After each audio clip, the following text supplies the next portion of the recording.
If you like what we do here on Skiba News Nation, please like and subscribe, and also share with others so that we can grow the biggest truth-seeking community on the internet.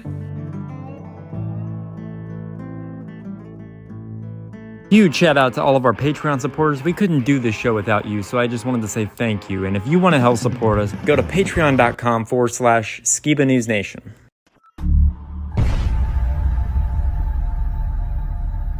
What it costs. I want to know what the truth is. And I hope that people, my son, anybody, if my name comes up, whether you like me, whether you agree with me or not, at least you could respect the fact that he's on a quest for truth. He's on a quest for truth.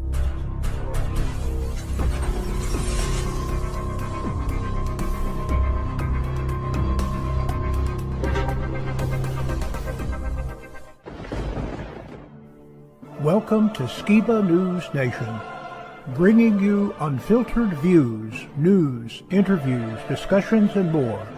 And now, here's your host, Jeremiah Skiba, award-winning musician and son of Rob Skiba.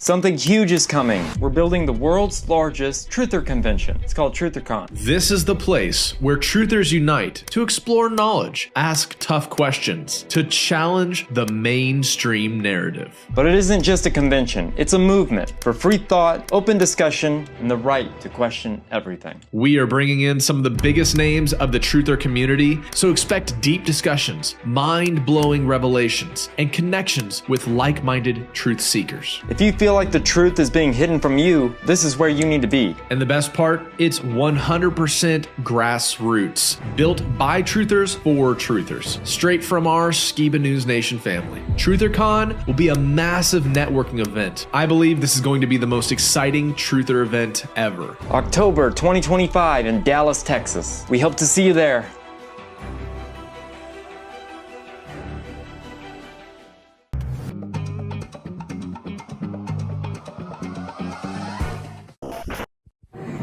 A dancing clown upon the wall is calling all to City Hall. Your grave is mine, oh can't you see? It's your own kind to be free. The truth I've known, you are the king.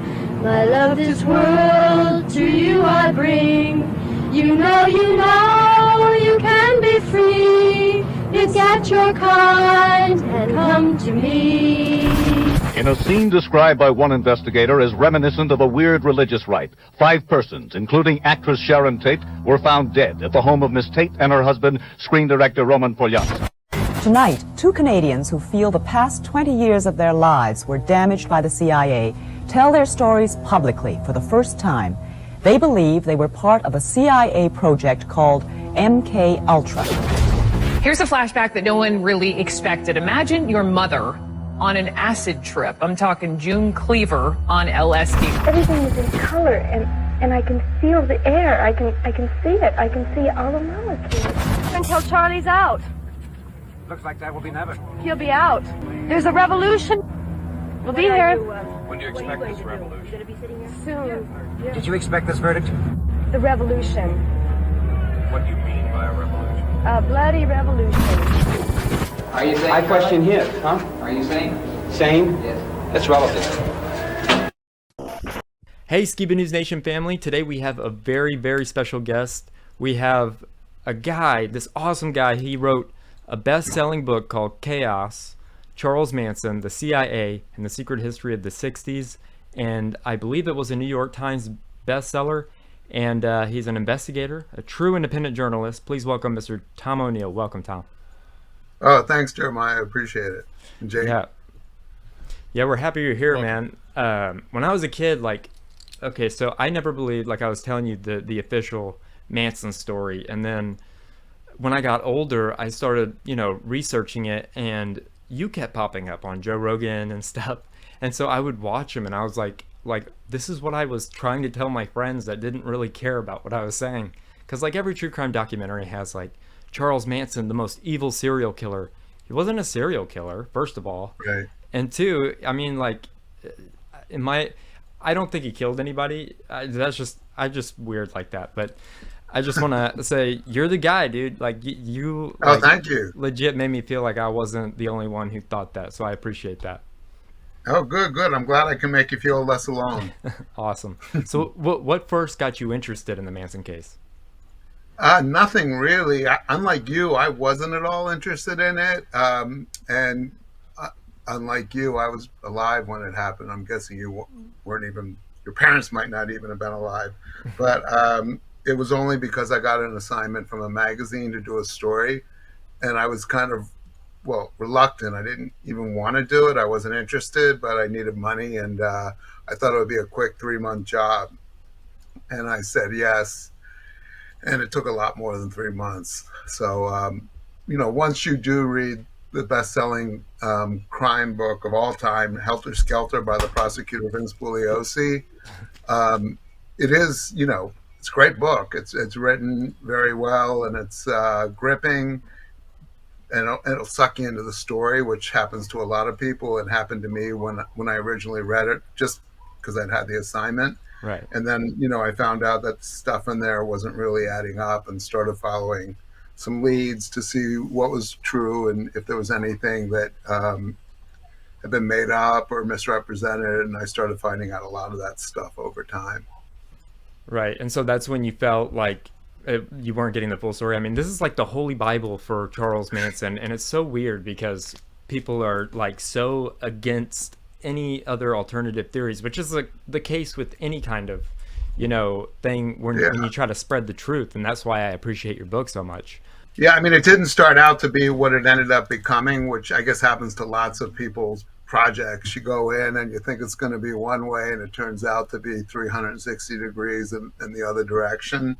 But, I think I worked real hard and tried to get to the truth, and I found out a lot of new truths. I didn't connect everything together, so I'm working on a part 2. Hopefully that'll come out at some point. Hopefully it doesn't take another 20 years. But there are a lot of people like you, though, that just kind of instinctually didn't trust what they were reading. And when I read it the first time, I kept giving the prosecutor Bugliosi the benefit of the doubt, thinking, well, I guess he's proven all this, particularly the helter-skelter motive. And then I found out that it was quite different than that. Well, it kind of seems like a conflict of interest. I mean, for the prosecutor to write the best-selling true crime book of all time, it's just kind of weird to me, and that's what I kind of... Yeah, well, what he did then, people didn't know it at the time. People in the courtroom, journalists, knew that he had a co-author in the courtroom every day while he was trying the case, that he had a reserved seat for Kurt, gosh, all of a sudden I forgot his name. Kurt Gentry, yeah. And now, that could get a trial thrown out because that is a conflict of interest, and he's supposed to be playing everything towards the jury and, trying to present the facts of the case so the jury can make a fair decision. He was actually playing to his future readers and to his co-author, and he had a book deal. I mean, now that could get you disbarred, and it could get a verdict overturned if it happened these days. They didn't really have rules against it then because I don't think anybody had done it yet until he did it. Yeah, it's very, very telling to me, your interactions and how you described your interactions with the prosecutor, and just how he started to get inflamed whenever you started to really inquire into a different narrative behind the scenes. And we've come to realize and value the difference between accepted truth and objective truth. And I think that's what we really appreciate with your work with this book, is that you really seem to be going after the objective truth of what actually happened. And so many people have read Helter Skelter that it has become what's known as accepted truth, which doesn't necessarily mean that's all that meets the eye. And so maybe we can start off with, what do most people at least, get wrong with the Manson murders and the whole case? What do most people misunderstand about the narrative as they've read it in Helter Skelter? Well, there's a lot of stuff that I uncovered that contradicts the official narrative. I mean, most importantly, I should say kind of at the outset, I do believe that Manson preached this philosophy of helter-skelter. I do believe that he used that to help brainwash and control his followers. I think that most of his followers, particularly the ones who killed for him, really did believe that there was this hole in the desert that he was going to hide them in until the end of what he prophesized as a apocalypse. And I do believe that they thought that they were igniting a race war when they committed the murders. I don't think Manson ever believed that. And one of my regrets is I didn't know that Bugliosi had said in a Penthouse magazine interview about 5 or 6 years after the trial that he didn't believe that Manson believed in that either, that his followers did, but he didn't believe Manson did. And while I was still talking to Bugliosi, he and I ended up, he cut me off and wouldn't talk to me, and then was threatening lawsuits, among other things. He believed that the killers did, the people that he controlled, who did the murders on his command, believed in it. I didn't know he'd said that, and had I known that, I would have been able to ask Vince, well, okay, what was the reason that he sent those people up to the house to kill if it wasn't to ignite this race war and start helter-skelter? And ironically, he did get interviewed a year or two before he died. I think he died in 2016 by a Rolling Stone reporter who I kind of informally knew a little bit. But again, it was too late. He said the same thing to the Rolling Stone reporter, that he never believed that Manson believed in this crazy helter-skelter theory. And the natural follow-up was, okay, then, at trial and in your book, you say that he did believe in it, and that's why he sent the people to kill the Tate victims and the La Bianca victims. So if it wasn't for that reason, what do you believe it was for? And unfortunately, he can't be asked that now because he's gone. Right. You wrote about, I've covered some of your work in our show because I just find it so fascinating. And I find what's particularly fascinating is Dennis Wilson and Terry Melcher and how they tie into the Manson story. And how did their friendship begin, and why is that important? See, almost like every aspect of this tale has two versions. Yeah. The official version is that Dennis met Manson because he had picked up two of the Manson girls hitchhiking, and he brought them home and had sex with them, and then they went back to Spahn Ranch and told Manson whose home they had been to. And Dennis was recording that same time, I'm not sure which album, but it was mid '68. And he came home from a recording session, and the official version is he met Manson that night because Manson was in there with all of his followers having a wild, orgy party. And he walked in to his own house, and Manson knelt down and kissed his feet. And Dennis was swept into all that, and they stayed with him for a few months and lived with him, actually.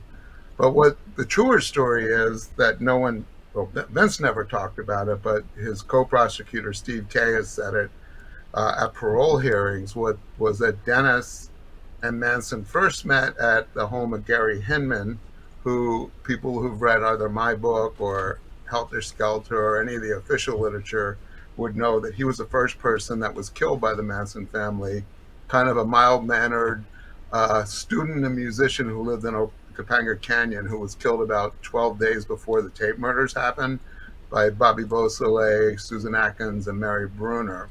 And, that's very important because it kind of changes a lot of the relationship. I mean, what Vince did in the case was he minimized Manson's relationship with people in the Hollywood world, particularly the two people we were talking about, Dennis Wilson and Terry Melcher, right, and some others. And when I started picking apart at the official narrative, like you said a little earlier, you can tell if you're getting close to something someone doesn't want known because they get upset and angry, and that's what happened with Vince and I. And he started tracking who I was interviewing and what I was asking people by calling people I was interviewing before or after I interviewed them. So I knew I was onto something early on, And for people who haven't read the books, either of them, Terry Melcher was the son of Doris Day, who was America's sweetheart in the 1950s, #1 movie star in the world. She was a musical TV and film actress, and Terry was her only son. He was a very talented young music producer who began by producing the Byrds and Paul Revere and the Raiders, a little bit of the Beach Boys music, and he was the one that, with Dennis Wilson, kind of dangled this possibility of a recording contract over Manson's head. And again, it's really hard to explain anything about this because you have to, say this is what Bugliosi presented to his jury and then later wrote in his book. And this is what I found out really happened after the case. And one of the important things is Bugliosi needed Terry Melcher for the trial to testify that he had known Manson enough that Manson had found out where he lived. And even though Manson didn't live there anymore, and that was the house on Cielo Drive where Sharon Tate and her friends were killed, that Manson chose that house because it represented Hollywood's elite. And he wanted to make the police think that the Panthers, the Black Panthers, had killed the people in the Tate house. And then that would ignite a race war. And also he wanted to instill fear in Terry Melcher for rejecting him as a recording office. That's like partially true, not completely true. I found out that Melcher actually had a much more profound relationship with Manson that existed even after the murders, and all that stuff was covered up by Bugliosi, and there was just so much stuff that was rearranged and changed. And you can do that in a book, but if you're doing that in a trial where people's lives are at stake, and the people who were on trial for these murders received the death penalty, and Vince was presenting false evidence and suborned perjury. None of them they all got the death penalty, but they were commuted about 3 years later because the state outlawed the death penalty. So they all ended up getting life in prison with possibility of parole.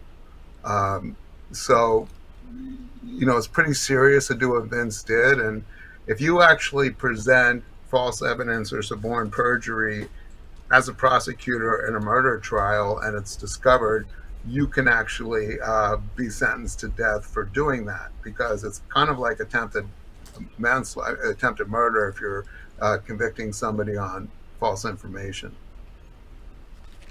Yeah. Oh, no wonder he was getting a little upset when you were inquiring further.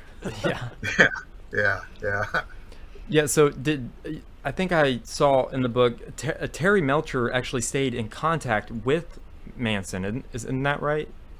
Yeah. So the official version was Terry had met Manson 3 times.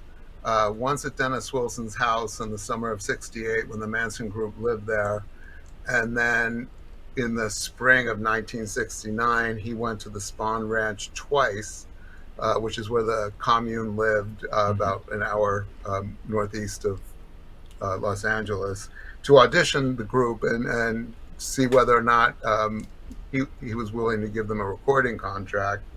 What I found in Vince's own handwritten records of interviews was that Terry Melcher had actually been out to see Manson at the Spahn Ranch about 3 weeks after the murders had been committed.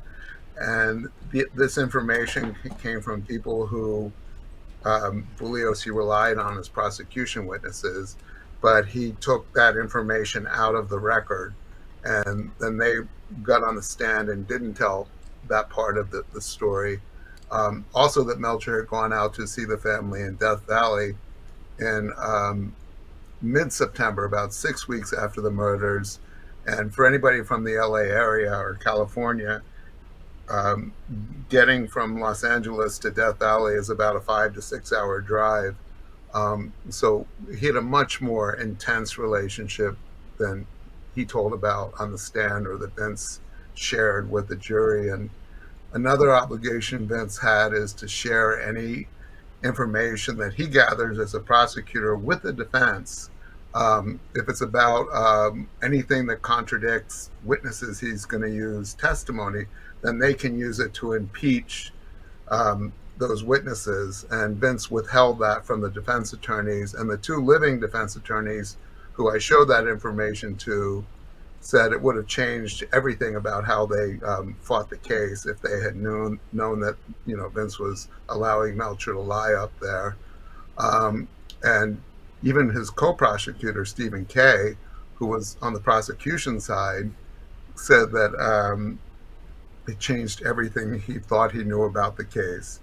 Before I showed him these documents, and I had about 3 or 4 different sources of documents, he said he would never believe that Terry had anything to do with Manson after the murders had been committed. He said, "You'll never persuade me of that."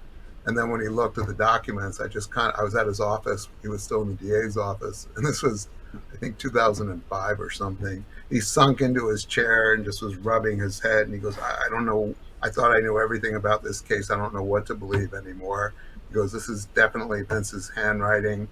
He even said to me that if I showed this to his boss, the head DA, it could cause the verdicts to be overturned. It was that serious. That's crazy. Yeah. That is so crazy. So I'm always fascinated with the Dennis Wilson because I'm a Beach Boys fan, and I've heard Manson's music, and apparently he recorded that, you know, with Dennis Wilson. One song, yeah. Yeah. You said one song? Well, the Beach Boys recorded one of Manson's songs, and they Never didn't Learn. involve Charlie in the process. Yeah, Never Learn Not to Love is what the Beach Boys changed it to, but it was Cease to Exist, I believe. And I always thought that was interesting that they worked together and they recorded, I think, they recorded Charles Manson in Dennis's private studio. So, I mean, Melcher seemed to have a lot of, you know, he knew him quite well if Melcher was the one recording. Now, I don't know if that's the case, but I don't know. You can even see, I think you can see it. I'm not sure if it's publicly available, but the director that I recently worked with found the video, and I can't even remember now if he left it in the film, but the Beach Boys appeared on the Mike Douglas show in December of 1968 and performed that song. Mike Douglas was a very popular afternoon talk show, kind of like, you know, Letterman or Colbert at night, but in the afternoon. And Dennis Wilson it's one of the songs that Dennis did the lead vocal on. So the video is amazing if you can find it.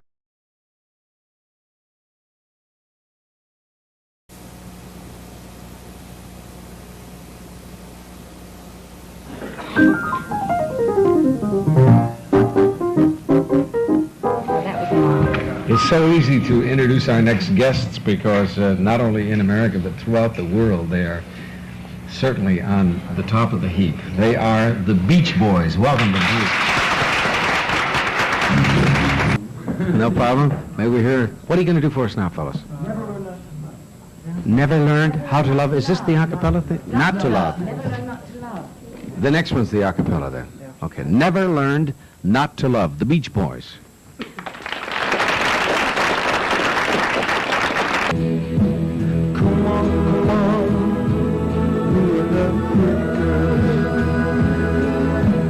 My life is yours, and you can have my word.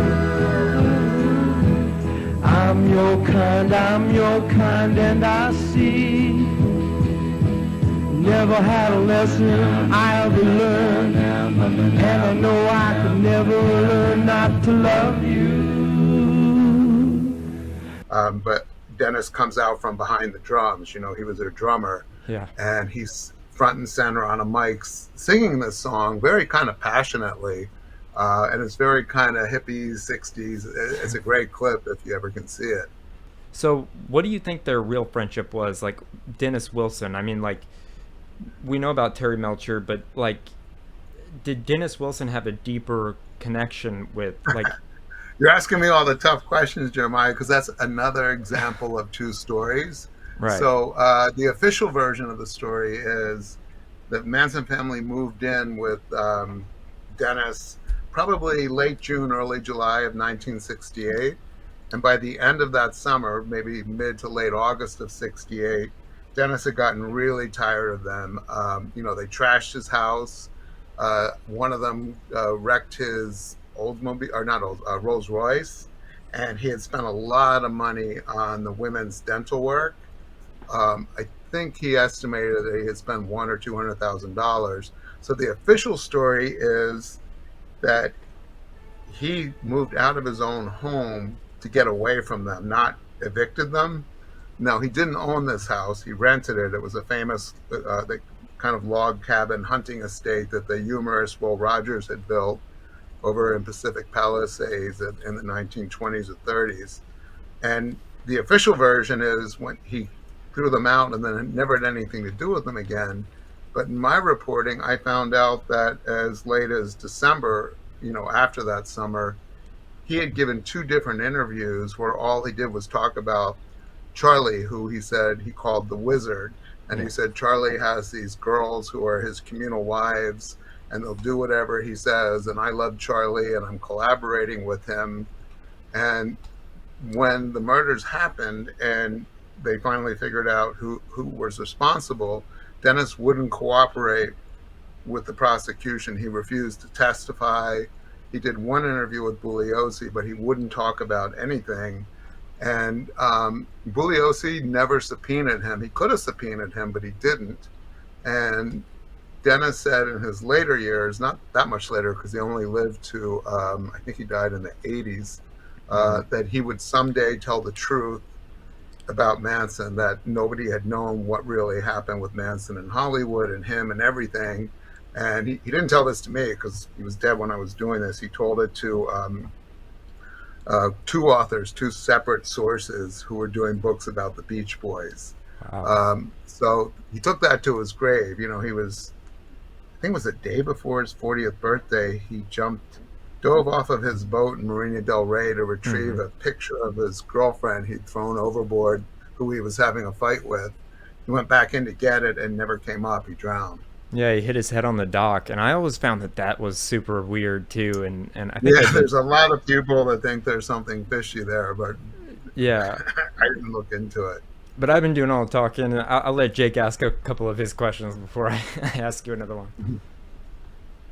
Yeah, thanks, Jeremiah. In preparation for our discussion with you, I really wanted to get to the big why, because that's what some of your research seems to be bringing to the surface, is that there's a deeper why as to what is happening behind the scenes, not only with Charles Manson and his involvement with possible mind control programs, but also the prosecution and kind of the tint that was taken that set up a precedent. So my current analysis, just to set up the question, is that Manson was possibly identified because of his ideology, and that he was in a way just set loose by these, overseers to kind of act upon his beliefs, and then this set up the proper situation for the government to react to in terms of the prosecution.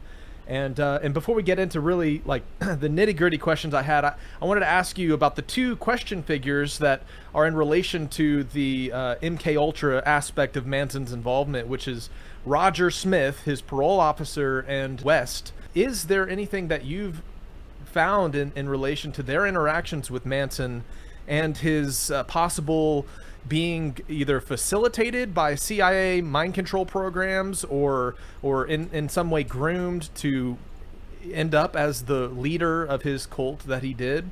How did those 2 figures, Roger Smith and West, play into his kind of preparation for the role of being the leader of his group?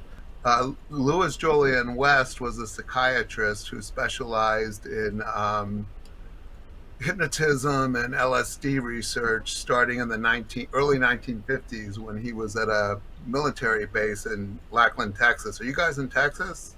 Yeah, I'm in Dallas, Texas. Okay, this is outside of San Antonio. Okay. So Louis Julian West went to his grave in the 90s. Very prominent psychiatrist, expert on cults, violence, brainwashing.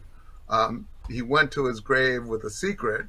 He'd been accused in the 70s when this program was exposed, first by the New York Times and these investigative reporters, and then in congressional hearings. It was called MK Ultra.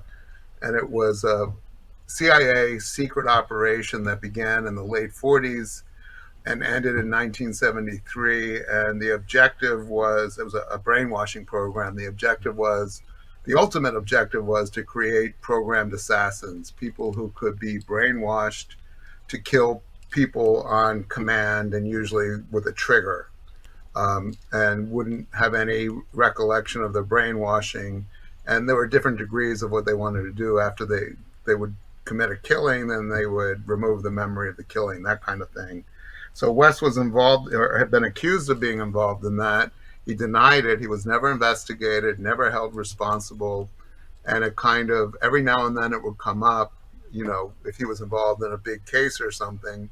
And the people who brought it up, he would threaten to sue them and say this wasn't true. Well, when I was doing this and his name kept popping up as having this kind of weird peripheral existence around Manson, when Manson was released from prison in '67 and went to the Haight-Ashbury of San Francisco in the Summer of Love, I started digging into West's history. He was already dead, but I went to UCLA where he had last taught and chaired the psychiatry department there for about 20 years. And I asked him if he had left his papers with them, which often happens with these guys when, they donate their archives or actually sell them. And they had them, and I went through them for a whole summer looking for a needle in a haystack. And I found correspondence between West and the head of the MK Ultra program at the CIA, Dr. Sidney Gottlieb, in which they described the entire MK Ultra program. It was almost like a blueprint starting in 1953. So unfortunately, I could never put West and Manson in the same room, but they were in the same building for the entire summer of 1967. It was called the Haight-Ashbury Free Medical Clinic. It was a free clinic opened by another Smith, not Roger, but David Smith, in June of '67 to treat what he anticipated as this kind of invasion of young people into the Haight that summer for this, what they call the Summer of Love. And it provided medical care and also treatment for people who were suffering from bad LSD trips or any kind of drug overdoses. Manson was going there, some of the people said on a daily basis, with the girls for treatments. And West was working in that clinic doing LSD research, which no one ever really knew what the project was. It was called the Haight-Ashbury Project. There's never been any papers or evidence of what he was doing in there. But during that summer, Manson transformed into this cult leader who could control his followers to the point where he could tell them to go kill a complete stranger and they would do it without even thinking or remorse, as we saw 2 years later. Roger Smith was Manson's parole officer when he was released in '67, also in San Francisco. And Manson first migrated kind of to the Berkeley area across the bay, and Roger sent him to the Haight because he thought that, as he told Life magazine after Manson was arrested for the murders, he was the most hostile parolee he'd ever encountered, and he just wanted to go back to prison. He said, I don't even want to be out here, I want to be in prison. Smith sent him to the Haight thinking that the vibes from free love and the LSD stuff would change him. And it did, but not in a good way. It changed him in a bad way. And Roger Smith simultaneously was doing research, well, not until the winter of about December '67 into the spring of '68.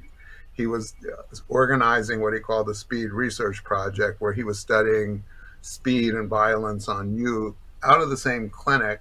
And during that period, while he was seeing Manson as a parole client, he said, why don't you just come see me there instead of at the office? So Manson would go see him there once a week.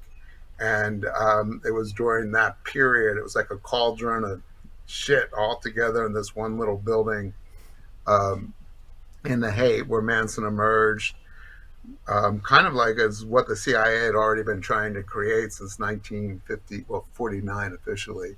And I present a circumstantial case that he was influenced in some way by West. I still have not been able to find out what, and I'm like I said, working on a follow-up book. I'm exploring some other research and evidence out there, hoping to make a stronger connection. So for now, I can only show that the objectives that Wes was working for 20 some years kind of were achieved that summer when he was in the same place Manson was for that summer. And Roger Smith was enabling and facilitating that because Manson was committing crimes as early as July of 68, that he should have been sent right back to prison for. And Roger Smith wasn't doing that. He was giving him leniency. So it's better explained in the book, but I present a circumstantial case that these people either enabled or influenced or actually, I don't want to go so far as saying they created Manson as part of their experiments, but I do believe that there's some intersection of them that resulted in Manson having this power that not too many people, not really anyone except commanders of armies, have ever been able to do, which is to get people to kill other people who they don't know. I mean, armies do it and soldiers do it, but on the street, cults and groups, the Jim Jones, Jonestown cult, he got them to kill themselves, to commit suicide, but to go out and kill an 8.5 month pregnant actress, and just stab her to death and taste her blood and slaughter everybody in the house with relish. And then when they're caught and tried for it, to laugh and sing about it and have no normal reactions to it, I believe, there's a real good possibility that this was all part of an MK Ultra experiment. Now, there was an expert named Alan Shefflin who wrote one of the early books about MK Ultra called The Mind Manipulators. It's really great and completely, well sourced and footnoted. But it's very expensive and hard to find. It went out of print years ago. When I try to get copies, it's usually at least $500, $600 to get it. But I had presented all my evidence of that to him, and he actually was working in the Bay Area. He was an MD, a doctor, a psychiatrist, and a lawyer. So he taught medical law at UC Davis, I think, or somewhere up there. And he looked at all the evidence I had, and I said, is it possible that what happened in 69, these horrible murders committed by this group of people on Manson's orders, was an MK Ultra experiment gone wrong? And he said, no, it was an MK Ultra experiment gone right. Wow. Which kind of sent chills through my body. Yeah. Wow. Hundreds of people being tortured without any consent is something that sounds straight out of a movie. When MK Ultra ended in the 1960s, other secret projects would follow. Yeah, back in the 60s, music like rock and folk were really big for protests and counterculture movements challenging the government. And the way you speak about Manson being an MK Ultra project gone right, it kind of makes him look like the shining example of the bad seed. And in terms of how that would be used to kind of discredit musical leaders, so to speak, going forward in the future, it's as if Manson and the whole case and how he was prosecuted was a Hegelian dialectic theme. And for our younger audience listeners, Hegelian dialectic being you start with a problem and then you challenge it with an opposite idea and then end up with a new solution, which, is what you wanted all along. So the question being, could the government have used Manson's music-driven, which I think the music is so intricately connected with their motivation for choosing Manson, could they have been using this to set legal precedents with the court case that followed and tried Manson, pinning him as the ringleader simply by brainwashing his followers with his music and his ideology? First of all, I've never heard of Hegelian, so I learned something new today too. Thank you. I don't know about setting precedents in a court case, but I do think that the government, we talked about MK Ultra a few minutes ago. There were two other government operations at the same time that were also both as highly classified. One was called Chaos, that was started by the CIA in 1967. The other one was called Cointelpro, which was an FBI operation that had begun actually in the 50s by J. Edgar Hoover, to kind of combat the Klan. And then it had been dormant until 67 when he restarted it. And Chaos and COINTELPRO, CIA, FBI, but with the same objectives. They believe, meaning they, J. Edgar Hoover, the head of the FBI, President Lyndon Johnson, who was president until the end of '68, and then Richard Nixon was inaugurated in January of '69. But it was originally authorized by President Johnson, Hoover, and the head of the CIA, and they began both of these operations in San Francisco in '67, this same summer. They ended up opening up field offices all over the country, but the main one was in the Haight. And both of those objectives were to infiltrate what these guys thought was a brewing revolution that had begun in the early '60s with the free speech movement at Berkeley. And once kind of the Berkeley students prevailed and were able to get the speech that they weren't allowed, they stopped being censored in their school newspapers, and they started getting, demonstrating. The war had begun to escalate during the Johnson years. And by 1967, they were sending tens of thousands of boys over from the United States who were getting killed in Vietnam. So the anti-war movement had grown, and also the Black Panthers and the Black militant movement had all started also in the Bay Area at about 1965. By 1967, the Panthers had opened their own headquarters in beyond San Francisco and Oakland. They opened them in Los Angeles, Chicago, Philadelphia, New York. So the leaders, Johnson, Hoover, head of CIA, also Ronald Reagan, who was the governor of California, truly believed that there was about to be a revolution, and it was going to result in, like a civil war of the youth movement against the establishment. And COINTELPRO and Chaos were initiated to infiltrate the groups that were the threats. So mostly the Black militants and the anti-war movement, and basically neutralize them and stop them. And COINTELPRO was exposed in about '74, and we have a lot of records of it. Chaos was exposed in the mid-'70s, but just like MK Ultra, almost all the records were destroyed. We don't know what they did except what they admitted doing, which was surveilling left-wing groups and militants and infiltrating them and provoking them to commit crimes that often resulted in them getting killed. So provoking them to do something, whether it be police or agents waiting who would kill them, or sometimes provoking groups against each other, rival militant groups. And the FBI in '68, there was a letter, a COINTELPRO letter from Hoover to the head of the LA field office that said there was a group called the White Panther Party. They were white celebrities mostly that supported the Black Panthers and would have fundraisers to raise money for them, and you also give them psychological support. And that group was mostly Donald Sutherland, Warren Beatty, Jane Fonda, a bunch of actors who were very close to the crowded Cielo Drive where the murders happened. And in this memo, Hoover said, we have to make the white people think that when the revolution finally happens, that despite their support of the Panthers, they're going to be lined up against the wall and slaughtered with everyone else. Wow. And that was, I think, November, December '68, that memo went out in LA. And then at the Tate house, white celebrities were slaughtered in this beautiful home at the top of Bel Air. And it was set up by Manson and his group that they thought they were going to implicate Panthers in the murders. So it's kind of a long answer to your question. So I think that they needed part of my thesis is they needed Manson as the boogeyman.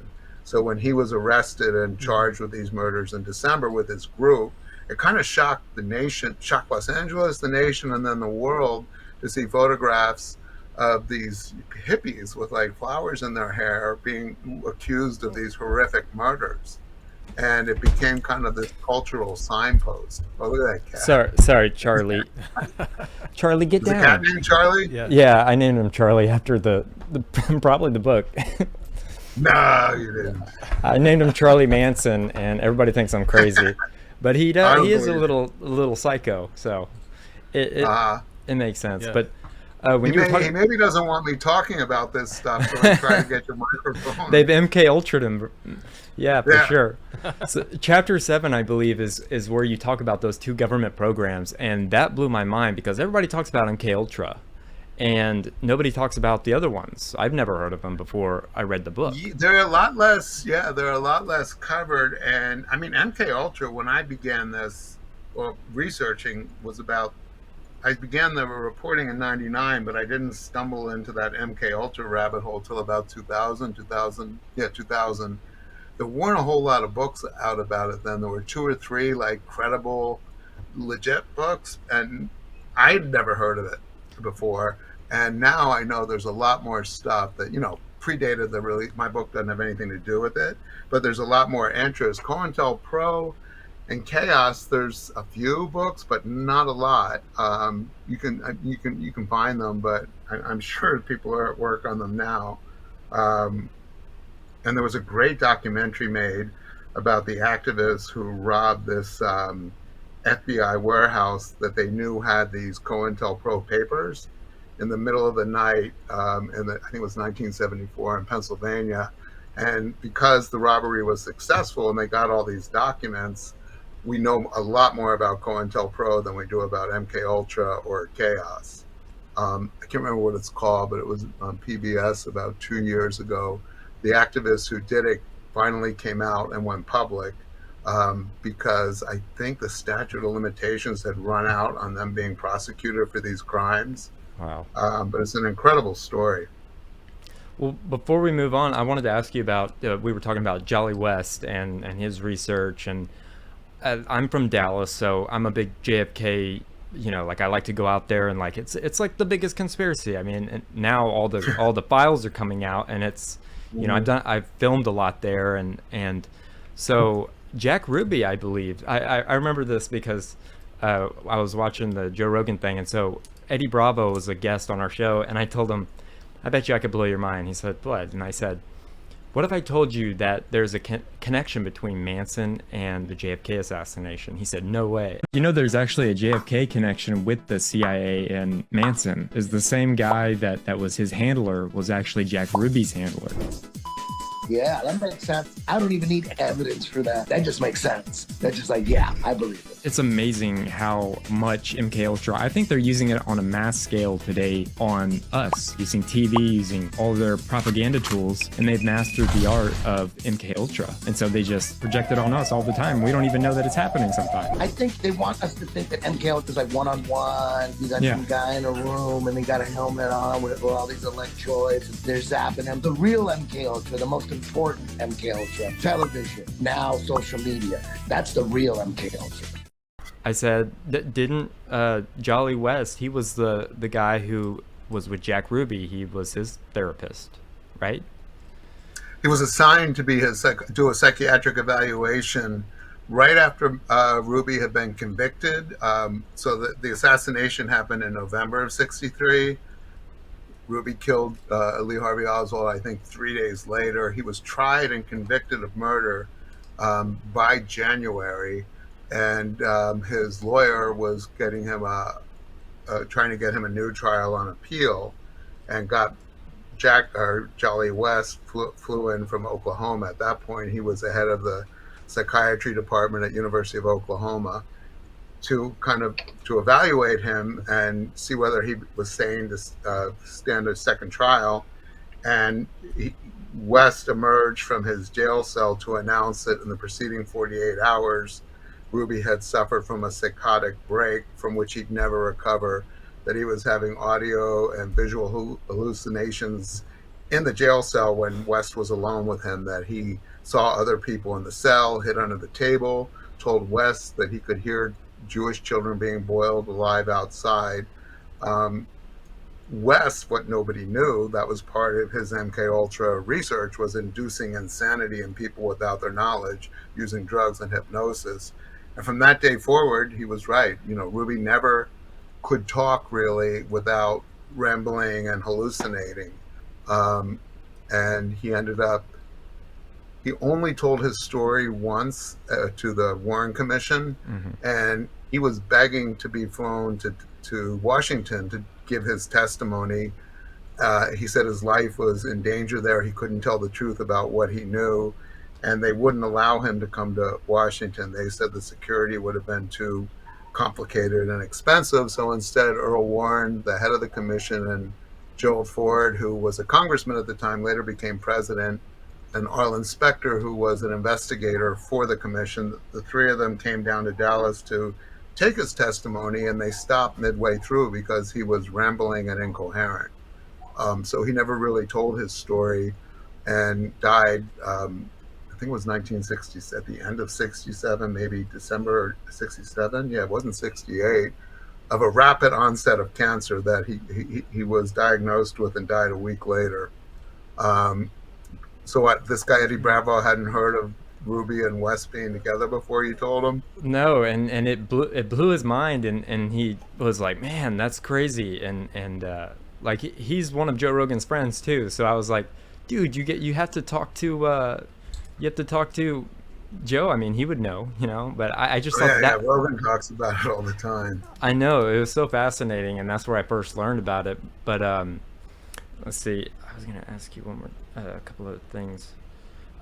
So I want to ask you, like, there were a lot of changes with the defense lawyers. Can you talk more about that with Manson's defense? Oh, the switching of the attorneys. Yeah.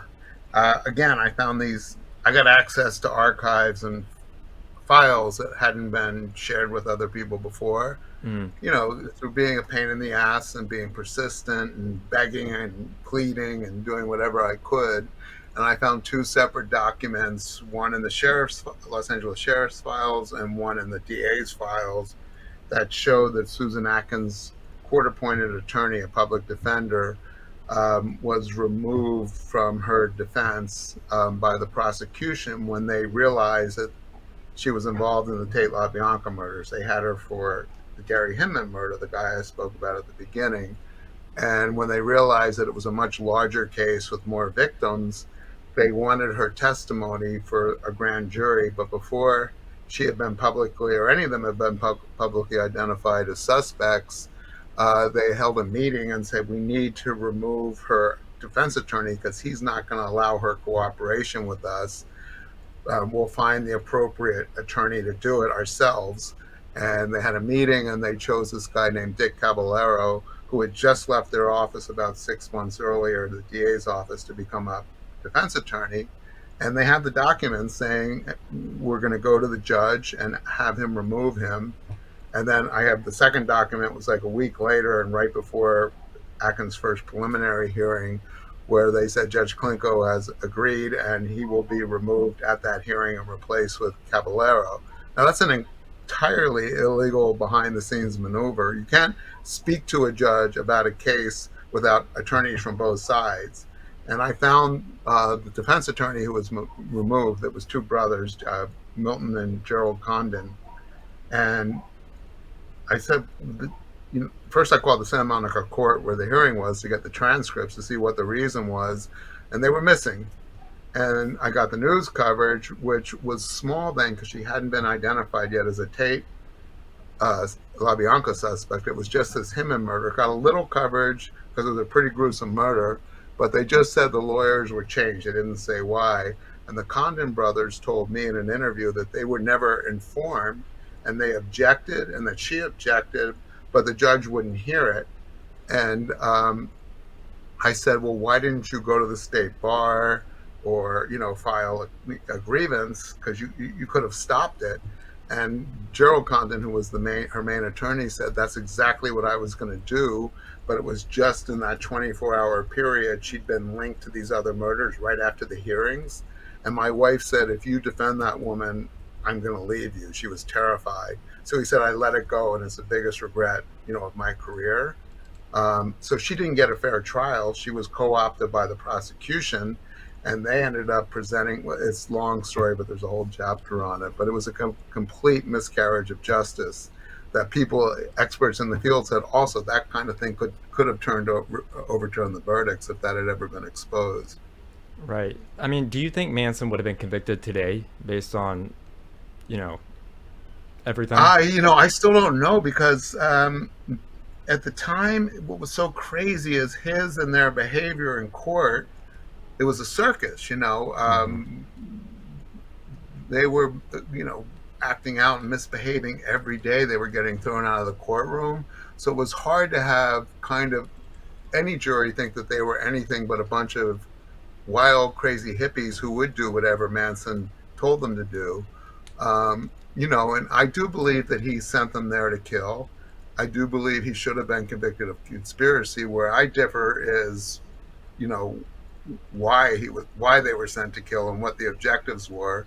And I also believe that there were people who were enabling him and provoking him who were removed from the official narrative. You did say, I think earlier, that he had never killed anyone. He did participate in the murder of Shorty Shea, a ranch hand who was killed about 2 weeks after Tate LaBianca. He was stabbed to death by Tex Watson, Charlie Manson, Bruce Davis, and Right. two other fringe guys. But what you're probably, people know that Manson didn't inflict any of the fatal wounds, or wasn't at the scene of the crime when the Tate group was killed. Mm-hmm. I believe he went there hours later to rearrange the scene, but he wasn't there. And the LaBiancas, the next night, a married couple in Los Feliz, he tied up and then left with the orders of his followers to kill. So he was an accessory. But he did participate in the murder of Shorty Shea.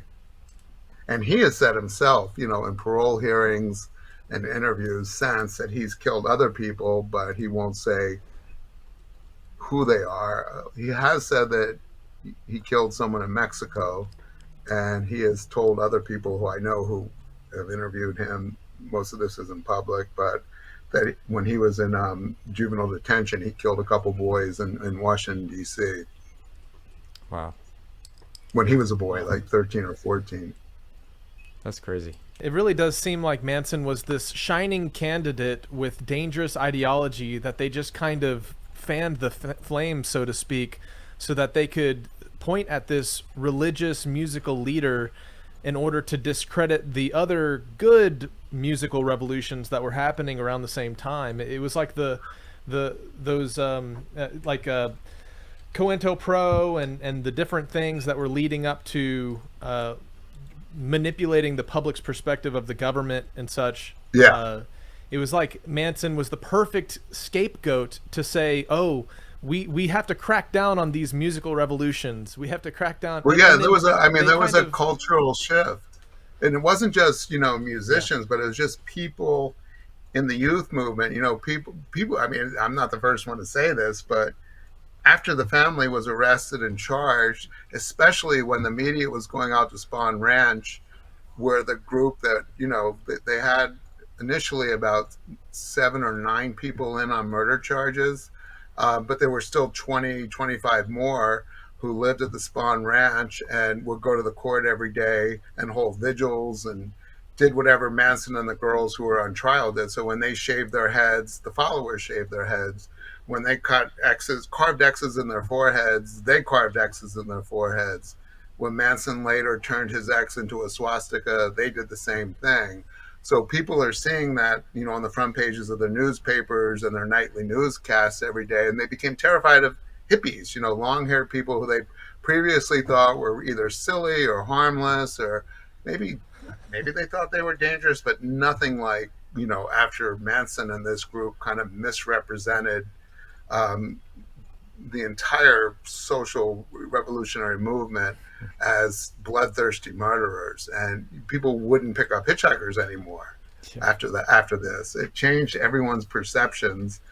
So it was either just a weird coincidence or series of events, or it was an orchestrated, successful operation by the federal government. In my research, I was looking at a couple different. So my whole theory was regarding the court precedents that's being set with being able to convict Manson of conspiracy while he was just kind of the guy singing songs, convincing everybody to follow him and his command, even though he wasn't actually at the murders. And there's a couple court cases I wanted to bring up for just further research for our audience, which was the Dennis versus United States case in 1951. And that court case ruled that a court must ask whether the gravity of the evil, discounted by its improbability, justifies such invasion of free speech as is necessary to avoid the danger. And then this is backed up and further strengthened by a court case, which was Brandenburg versus Ohio in 1969. And the holding for that was that a state may not forbid free speech advocating the use of force or unlawful conduct unless this advocacy is directed to inciting or producing imminent lawless action and is likely to incite or produce such action. And these are both court cases that are likely, you know, tied to the concept of why. I haven't heard of the first one. I haven't heard of the first one, but I think, is it Brandenburg, the one which is basically saying if you scream fire in a crowded theater causing a stampede, you're responsible for injuries or destruction. Yeah. Yes. That's interesting. Yes, that's I have to look yeah. up what's the 51 called? Hearst? Yeah, it's Dennis versus United States. Dennis versus United States. 1951 is when that court case was decided. And it's really interesting because there's like a precedence that's being built in the court that eventually leads to the concept that a religious centered musical message could eventually be painted as something nefarious and prosecutable. And so it's really interesting because it's almost as if these mind control programs did a reverse flip on their agenda to where they were trying to discredit the musical revolution, trying to discredit it. And then they were like, wait a second, if we start pumping out music that is so obscene, and, you know, it was basically the controversy of the hip hop musical, you know, pro-criminal hip hop generation that ended up funneling people who would listen to it into prisons because they'd start to gangbang, so to speak. And it's like they flipped the script, realizing that instead of trying to silence the freedom of speech that was allowed through music and through freedom of speech, it was like, okay, now we can use it to put people into prisons. And it's just really interesting in terms of, you know, how this all relates to. I gotta find this. No, it's fascinating. I kind of think I wish I knew about it before I wrote my book. Yeah, I'll be looking it up. Yeah, that was the court case. And then one last final court. Well, this is actually an act that was passed in 2012 that's in relation to this whole topic of freedom of speech. Is the Smith-Mundt Act, which basically legalized government propaganda in our online media. And it was a old act that was revitalized during the Obama administration.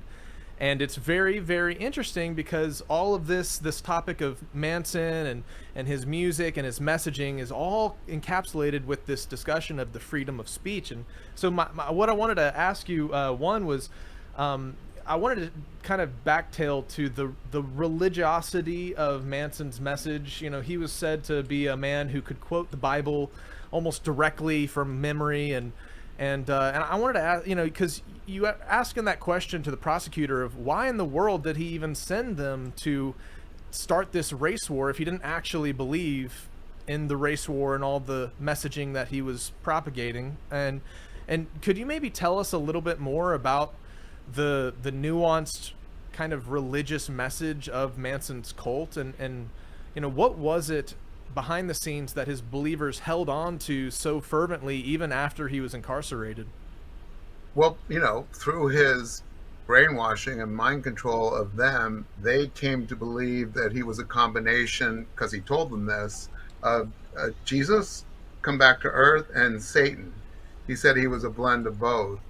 And he, even when they were doing these long LSD trips, that consecutive days, and, you know, I don't know if this is true, but his followers told the story that he hung himself on a cross, that they would mimic the crucifixion with him on a cross. Their religious beliefs just were that he was God. You know, they didn't worship God or Jesus, they worshiped Charlie. And his biblical knowledge, I don't know where he got that. Supposedly the guy could barely read. He did have this native kind of intelligence. He was smart. You know, he was a very good con artist and could basically persuade people of anything. But he would use biblical prophecy from the Old Testament to support his helter-skelter prophecy. He would cite different things in the Bible, blended with Beatles, White Album lyrics from the White Album. But to say they had a faith or a creed or anything, it really was just Charlie is one and one is us and one is all, all this kind of hippie speak, but with Charlie as the supreme leader who, could do no wrong. Yeah, it's super fascinating to me, the nuanced religious beliefs of these groups, because, and I wanted to ask you, because it relates to some other research Jeremiah and I have done regarding the Waco siege that happened with David Koresh at Mount Carmel. And do you believe that the kind of the fear that was placed upon hippies and communes because of Manson's cult directly influenced how the Waco siege was treated and how those people, basically were burned to death in an untimely, terrible tragedy, because there's so many parallels with guys like David Koresh and Manson just because of their religious knowledge and their musical giftings? I don't know if it, I do think you're probably right that I can't think of anyone before Manson that, had that kind of, what you're describing about at Waco. That did happen after Manson. In addition to Waco, there was the Move compound in my hometown of Philadelphia, which was a communal group of African-American people who believed that they were kind of a special race. They all named themselves Africa, and their leader was John Africa, who had the same kind of control over his followers as Manson did, although he never sent them out to kill, but they did commit crimes, robbery and stuff like that. And their compound was bombed after there was a siege that had lasted just like Waco. I can't remember how long that was before they set it afire, but the Move compound was a siege where the family wouldn't let the police in. And the kids, they had little kids that were not getting bathed and fed well. And the mayor bombed the house and half of them were killed and a whole city block burned down. That was probably the mid to late 70s. And then, of course, here in Los Angeles in the mid 70s, they raided the SLA hideout, Symbionese Liberation Army, where they believed that there were about 20 members, including Patty Hearst. And during the raid, there was a fire that ignited and a row home also burned down. And about 10 people were killed. And it wasn't until later that they found out Patty Hearst actually wasn't in there. I feel like there's one other example. I mean, that's like just a police state overreacting most of the time. I mean, I don't know enough about Waco. I don't think they needed to do what they did. I thought they could have just waited them out. I forget what the story was, but yeah, I mean, there have been cults forever and groups forever, but none that were violent really until Manson kind of did what he did in 1969. My question is what motivated him to do that has never been told to us. Who were the puppet masters or who was pulling his strings? Right. It definitely seems like, in a way, justifying precedents for the government later's use of excessive force. And it's like, well, if these hippies here are just as violent as Manson's hippies, then of course we got to go in there probably guns right. blazing. It's very, very interesting. Yeah, you're probably right. I mean, they had a raid of the Spawn Ranch a week after Tate LaBianca, which at that point was the largest raid in the history of California. And they wrestled everybody up, about, I think, 30 of them.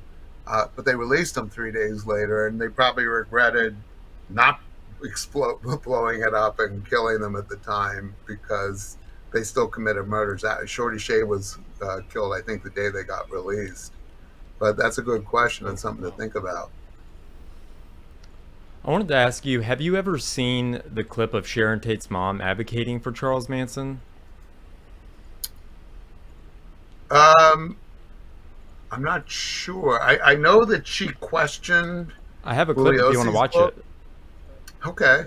All right, Opa, you want to play that? Or you could just tell me. This man was not guilty of murdering my daughter.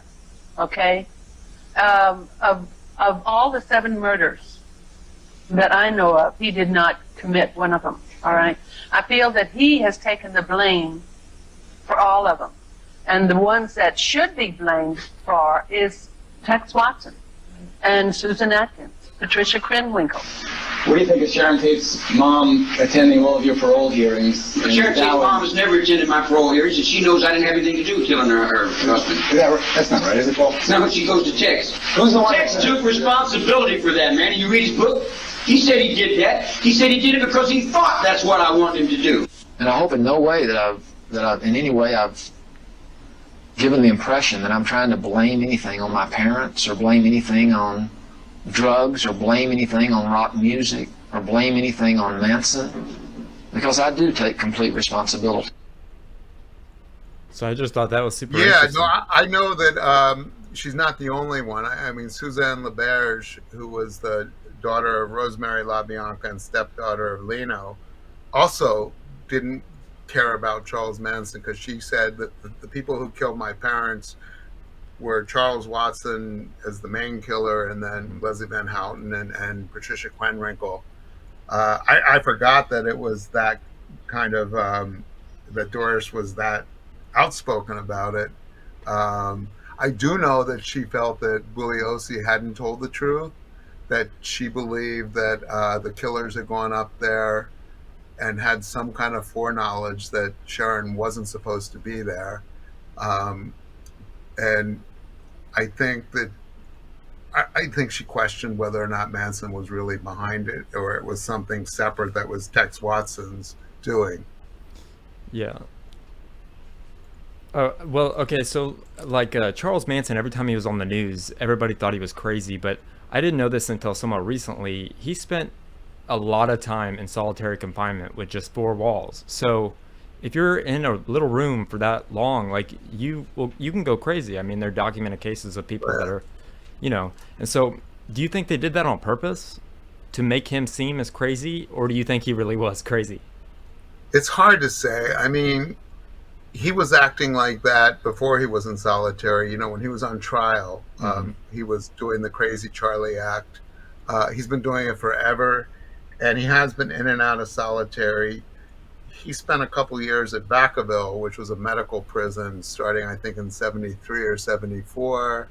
And a lot of people thought that he got kind of fucked with then, because they were giving medical treatments without, kind of almost MK Ultra stuff to pacify prisoners. I don't know. I mean, I interviewed him on the phone a few times. I wasn't allowed into the prison because at that point he was in solitary. So he would be allowed out, I think, 1 night a week to do phone calls. Wow. And he would act crazy Charlie with me on the phone.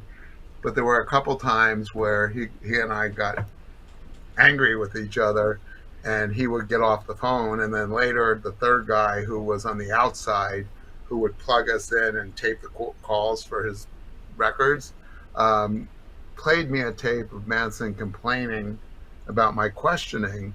And all of a sudden he was rational and coherent. He said, the guy's name was Grey Wolf on the outside. He's like, Wolf, this Tom O'Neill, he could send me back to prison for murders that I don't want to discuss this stuff. There's evidentiary rules and statutes of limitation. And I mean, all of a sudden I like, well, why can't I get that Charlie? Why do I have to get the Charlie who's talking in riddles and sentences that don't make any sense? Right. That's crazy. Yeah. What discovery shocked you the most out of your 20 years of research and this amazing book? Like, what really blew your mind probably the most? I mean, there's a lot to pick. It's funny. One of the things that really shook me, I think, isn't as sensational as all the others, but we did talk about it. It was that lawyer switch. Because once that happened, we couldn't trust anything we knew about the case. Nobody had told the world why the murders happened, how they happened, until Susan Atkins got under the,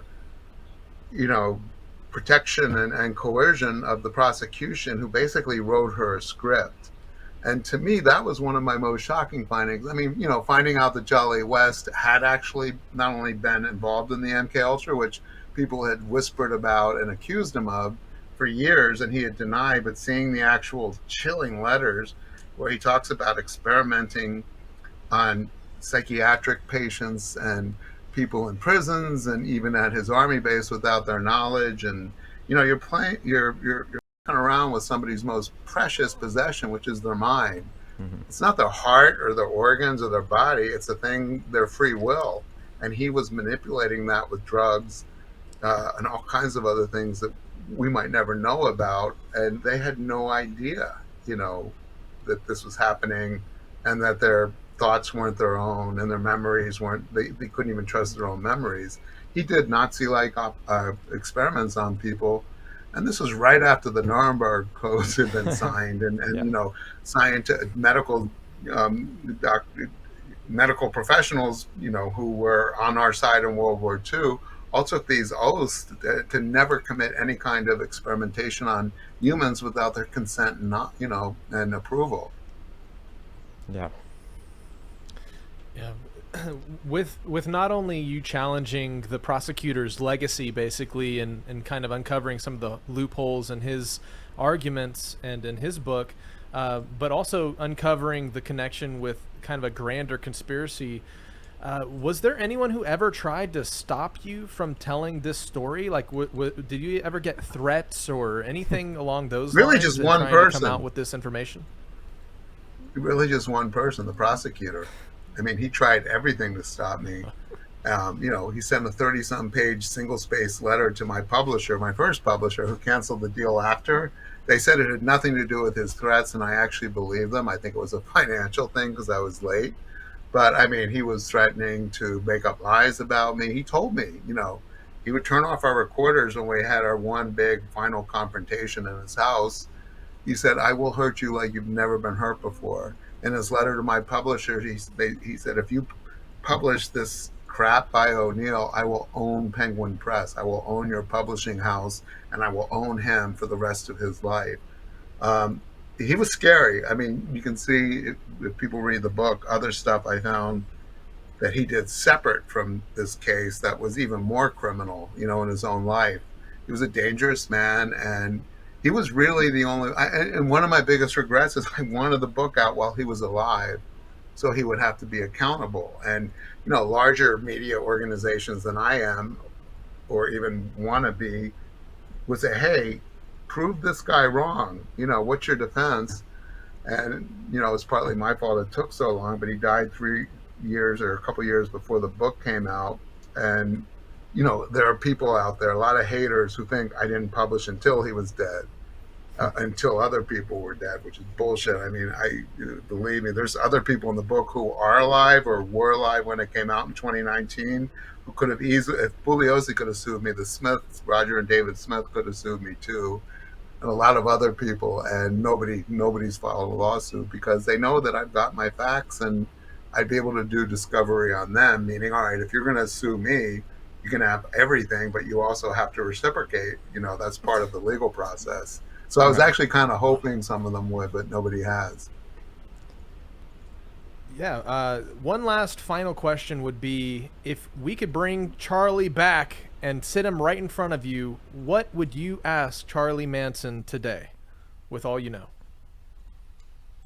God, I had that opportunity and he wouldn't answer anything. I had tons of questions. I'd rather have Vince come back and I'd ask him that question that the other reporter didn't, and I didn't have the knowledge of. If you really believe that Manson didn't believe in Helter Skelter, then what was the purpose of sending those people out to kill those 2 nights if it wasn't for Helter Skelter? I would if I go up there instead of down there, and if he's up there, or if we're both down there, that's the first person I want to see, even before my parents, because that's the question that gnaws at me. Manson, he'll never give a straight answer, even if he's a ghost. Yeah. If he had to give the straight answer, what would be the one question you'd ask him if he answered truthfully? Well, if I got a truth serum in him? Mm-hmm. Yeah. Did you meet Jolly West? Did Jolly West and him, were they ever in the same room? That would be that's a good the question. Best question. I mean, your question is a good question, yeah. Well, Mr. O'Neill, I just want to say thank you for coming on our show, Skiba News Nation. When you write your second book, we'd love to have you back on. It's been fun, and you've answered all my questions.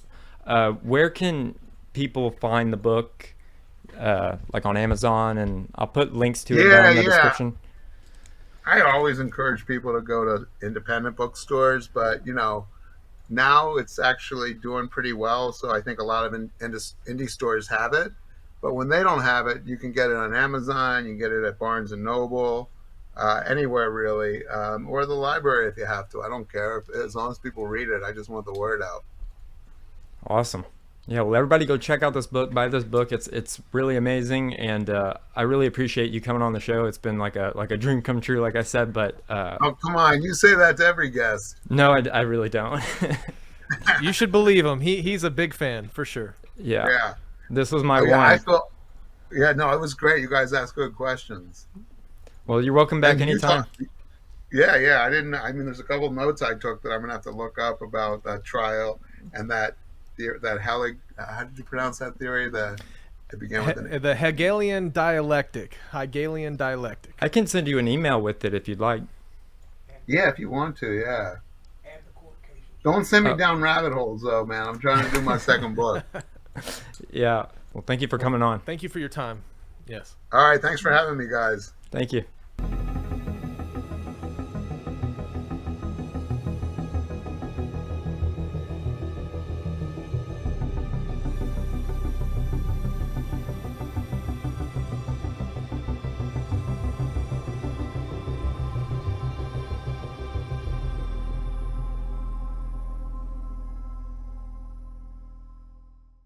If you like what we do here on Skiba News Nation, please like and subscribe, and also share with others so we can grow the biggest truth-seeking community on the internet.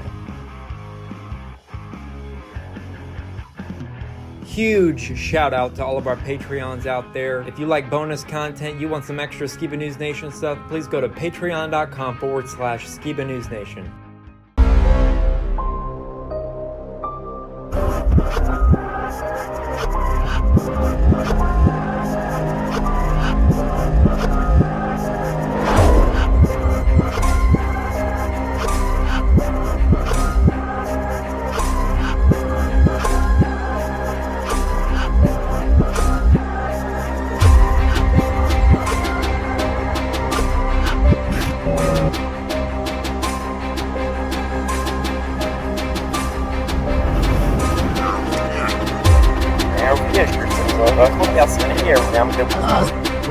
Son of the legendary Jeremiah Skiba.